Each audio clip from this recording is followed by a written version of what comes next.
নমস্কার বন্ধুরা, মঞ্জুশ্রী কিচেন চ্যানেলে সবাইকে স্বাগত। আজ আপনাদের সঙ্গে শেয়ার করে নিচ্ছি একেবারে ঘরোয়া স্বাদের জমজমাট বাঙালি ননভেজ থালি।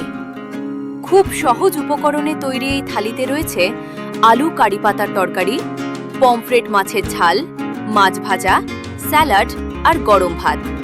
চলুন শুরু করা যাক। প্রথমে আলুর তরকারি তৈরি করে নিচ্ছি। কড়াইতে সর্ষের তেল গরম করে জিরে ফোড়ন দিন। এরপর কারি পাতা ও কাঁচা লঙ্কা দিয়ে হালকা করে ভেজে নিন। তারপর টমেটো কুচি দিয়ে নরম হওয়া পর্যন্ত ভাজুন। এবার হলুদ গুঁড়ো, লঙ্কার গুঁড়ো ও নুন দিয়ে মিশিয়ে নিন। এরপর আলুর টুকরো দিয়ে ভালো করে কষিয়ে পরিমাণ মতো জল দিন। এরপর ঢাকনা দিয়ে ঢেকে আলু সেদ্ধ হওয়া পর্যন্ত রান্না করুন। ঝোল একটু ঘন হয়ে এলে আলুর তরকারি তৈরি। এবার পমফ্রেট মাছের ঝাল বানিয়ে নিচ্ছি। মাছে হলুদ ও নুন মাখিয়ে সর্ষের তেলে হালকা করে ভেজে তুলে রাখুন। একটি বাটিতে জিরে বাটা, সর্ষে বাটা, হলুদ গুঁড়ো ও সামান্য জল মিশিয়ে নিন। কড়াইতে অল্প তেল গরম করে এই মশলার মিশ্রণটি ভালো করে কষিয়ে নিন। এরপর পরিমাণ মতো জল দিয়ে ফুটে উঠলে ভাজা পমফ্রেট মাছ দিয়ে দিন।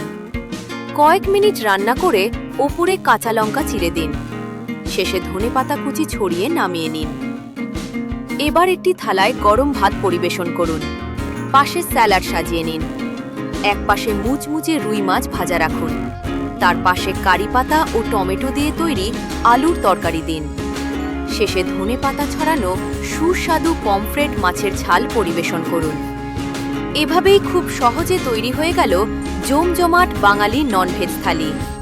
এই রান্না যদি আপনাদের ভালো লেগে থাকে তাহলে ভিডিওটি লাইক, কমেন্ট ও শেয়ার করতে ভুলবেন না।